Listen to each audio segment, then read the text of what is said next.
আমি আমার জীবনে 23 বার জেনা করেছি, নাউজুবিল্লাহি মিন যালিক। এই 23 বার জেনা করার ফলে এখন আমার অনুতপ্ততা এসেছে এবং আমি চাই যে আল্লাহ আমাকে মাফ করুক, আমি আর জেনা ব্যভিচার বা কোনো পাপের সাথে জড়িত না। এমতো অবস্থায় আরও অন্যান্য অনেক পাপই করেছি। এই পাপগুলো থেকে বাঁচার জন্য বা পাপ মুছে ফেলার জন্য কোনো আমল আছে কিনা? আল্লাহু আকবার, আল্লাহ মাফ করুক। আমি 6টা আমলের কথা বলবো। এই যে 23 বার আপনি জেনা করেছেন, অনেকে 20 বার করেছেন, অনেকে 3 বার 4 বার করেছেন, অনেকে শয়তানের ওয়াসওয়াসায় একবার হয়তো বা করে ফেলেছেন, কবিরা গুনাহ। ওয়ালা তাকরাবুজ জিনা ইন্নাহু কানা ফাহিশা, জেনাহের ধারে কাছেও যায় না, এটা আল্লাহ বলেছেন, আমার কথা না। আর জেনা শুধুমাত্র শারীরিক মিলনের নাম না। ফাল আইনানে জেনা হুমান নাদর, চোখ দিয়ে খারাপ কিছু দেখা এটাও জেনা, হাত দিয়ে খারাপ কিছু স্পর্শ করা জেনা, অন্তর দিয়ে খারাপ কিছু কল্পনা করা এটাও জেনা। অনেক সময় আপনারা দেখা যাচ্ছে যে অবৈধ সম্পর্ক বা হারাম রিলেশনশিপে যখন জড়ায় ছেলে এবং মেয়েরা, আমরা হুজুর ডাইরেক্ট কোনো কিছু করি নাই, ইনডাইরেক্ট করেছি।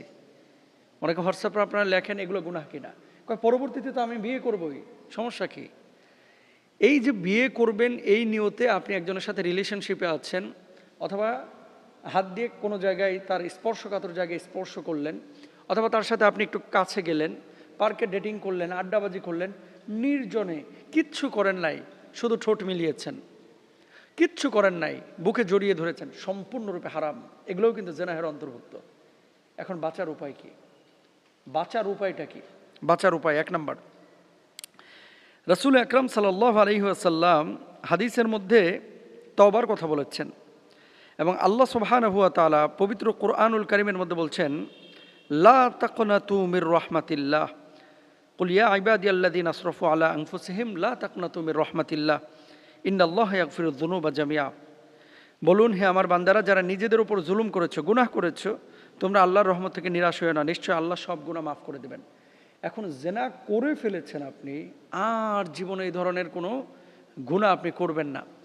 দৃঢ় সংকল্প যদি আপনি করতে পারেন যে আল্লাহ একবার ভুল করে ফেলেছি মাহবুদ, আর জীবনে এই পাপ আমি করব না, এইভাবে যদি আপনি কাম ব্যাক করতে পারেন, আপনি যদি রিটার্ন করতে পারেন, ফিরে আসতে পারেন, আর কখনো জীবন চলে যাবে কিন্তু আমি জেনা করব না, নিঃসন্দেহে আল্লাহ আপনাকে মাফ করবেন ইনশাআল্লাহ। মনে রাখবেন, একজন নর্তকী নারীকে, বুখারীর হাদিস, আল্লাহ সুবহানাহু ওয়া তাআলা মাফ করেছেন রাস্তার একটা কুকুরকে পানি পান করানোর জন্য। তো তাকে যদি আল্লাহ মাফ করে দিতে পারেন একটা কুকুরকে পানি পান করানোর জন্য, আপনি তো নামাজ পড়েন, আপনি তো সৎ জীবনযাপন করেন, আল্লাহ আপনাকেও মাফ করবেন, নিরাশ হবেন না। তবে যদি এই নিয়তে আপনি মাফ চান যে আল্লাহ এবার মাফ করে দিলেন, আবার 2 বছর পর আরেকবার জেনা করে আবার মাফ চেয়ে নেব, এরপর আরেকবার করে আবার মাফ চেয়ে নেব, বিয়ের আগ পর্যন্ত এরকম জেনা করবো আর মাফ চাইতেই থাকবো, ইম্পসিবল। তাহলে কিন্তু আল্লাহ মাফ করবে না, আল্লাহ মাফ করবে না। এই জন্য জেনার পথ বন্ধ করার জন্য বিয়েটাকে সহজ করতে হবে, দ্রুত বিয়ে করে ফেলান।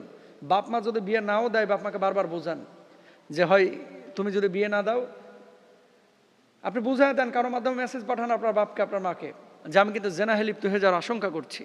এমন অবস্থা আপনি বিয়ে করেন, দেখেন এই জিনাহের কারণে হাজার কোটি বছর আপনাকে জাহান্নামের আগুনে জ্বলা লাগবে। কত বছর এটা আমি বলতেছি না, সহ্য করতে পারবেন? পারবেন না। তাহলে বিয়েটা আপনি করে ফেলেন ইনশাআল্লাহ, যদি সামর্থ্য থাকে। 2 নাম্বার, এই জিনাহের গুনাহ থেকে বাঁচার জন্য নামাজটা কন্টিনিউ করতে হবে ইনশাআল্লাহ। মনে রাখবেন, আসসালাতুল খামসু কাফফারাতুল লিমা বাইনাহুন্না, এক নামাজের পর আরেক নামাজের মাঝখানে যত গুনাহ করবেন এটা কাফফারা, আল্লাহ মাফ করে দেন। নামাজ নিয়মিত করবেন, অজুটা আপনি নিয়মিত ভালোভাবে করবেন। ইদা তাওয়াদ্দা আল আব্দু খরাজাত খতায়া, হাদিসের মধ্যে আছে, বান্দা যখন অজু করে আল্লাহ তাআলা এই অজুর সঙ্গে সঙ্গে তার অঙ্গ প্রত্যঙ্গের গুনাহগুলো মাফ করে দেন। সুবহানাল্লাহ, এই জন্য এটা চেষ্টা করবেন। 4 নাম্বার হচ্ছে দান সাদাকা করবেন। আস-সাদাকাতু তুতফিউল খাতিয়া, যে সাদাকা যদি করেন আপনার ভুল ত্রুটিগুলো আল্লাহ ক্ষমা করে দেবেন ইনশাআল্লাহ। এরপরে মুসলমানদেরকে যে কষ্ট দেওয়া হয়, আপনার যদি রোগ বালাই হয় আর আপনি যদি বলেন যে আল্লাহ এই রোগ বালাইয়ের কারণে আপনি আমার গুনাহগুলো মাফ করে দেন, আল্লাহ তাআলা ক্ষমা করবেন। সুতরাং কষ্টে নিপতিত হলে আল্লাহকে অভিযোগ না করে শুকরিয়া আদায় করেন এবং গুনাহ থেকে মাফের চেষ্টা করেন ইনশাআল্লাহ। সবশেষ যে বিষয়টা, আল্লাহর কাছে কান্নাকাটি করা, ইস্তেগফার করা, ফিরে আসা, লজ্জিত হওয়া, অনুতপ্ত হওয়া, আল্লাহ মাফ করবেন ইনশাআল্লাহ। আল্লাহ বুঝদান করুক।